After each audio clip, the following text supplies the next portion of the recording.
నమస్తే అన్న అందరికీ నమస్కారం. ఇరాన్తో యుద్ధం జరుగుతూ ఉన్న వేళ అమెరికా అధ్యక్షుడు డొనాల్డ్ ట్రంప్ ఇరాన్కు భారీ షాక్ ఇస్తూ అలాగే సంచలన ప్రకటన చేశారన్నమాట. ప్రస్తుతం హార్ముజ్ జలసంధి గుండా వెళుతూ ఉన్న చమురు ట్యాంకర్లు, ఓడలు, నౌకలు ఏవైతే ఉన్నాయో వాటిపైన ఇరాన్కు సంబంధించిన ఐఆర్జీసీ నేవీ అయితే దాడులు చేస్తూ ఉంది. ఈ దాడులు చేస్తూ ఉన్న నేపథ్యంలో ట్రంప్ సంచలనమైన ప్రకటన చేశారు.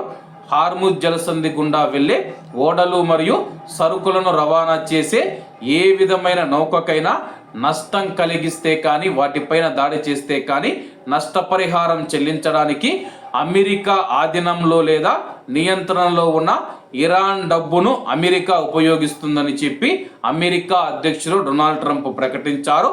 తదుపరి ఉత్తర్వులు వెలువడే వరకు ఈ క్షణం నుంచి ఓడలు, సరుకులు లేదా వాటికి సంబంధించిన దేనికైనా జరిగే నష్టానికి అమెరికా ఆధీనంలో ఉన్న ఇరాన్ డబ్బుతోనే ఆ యొక్క నౌకలకు మరియు అలాగే ఆ యొక్క ట్యాంకర్లకు మేము పరిహారం చెల్లిస్తామని చెప్పేసి ఈ ప్రకటన ద్వారా తెలియజేస్తూ ఉన్నామని చెప్పి అమెరికా అధ్యక్షుడు డొనాల్డ్ ట్రంప్ తన యొక్క సోషల్ మీడియా ఖాతాలో ఒక పోస్ట్ అయితే పెట్టడం జరిగిందనమాట. దీనిపైన ఇరాన్ ఏ విధంగా స్పందిస్తుందో వేచి చూడాల్సి ఉంది.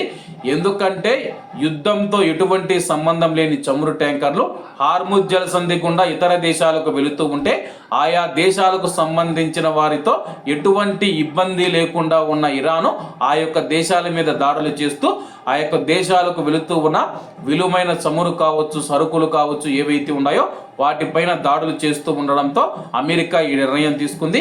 మీరు ఎవరిపైన దాడి చేసుకోండి, ఎటువంటి ఇబ్బంది లేదు, వారికి నష్టపరిహారం మాత్రం మా నియంత్రణలో ఉన్న మీ డబ్బు ద్వారా మాత్రమే చెల్లిస్తామని చెప్పడంతో ఇరాన్ వెనుకడుగు వేస్తుందా, అమెరికా మాటలు పట్టించుకోకుండా దాడులు చేస్తుందా వేచి చూడాల్సి ఉంది. కాబట్టి అందరూ బాగుండాలి, అందులో మనం ఉండాలి. అందరికీ నమస్తే అన్న, జై హింద్.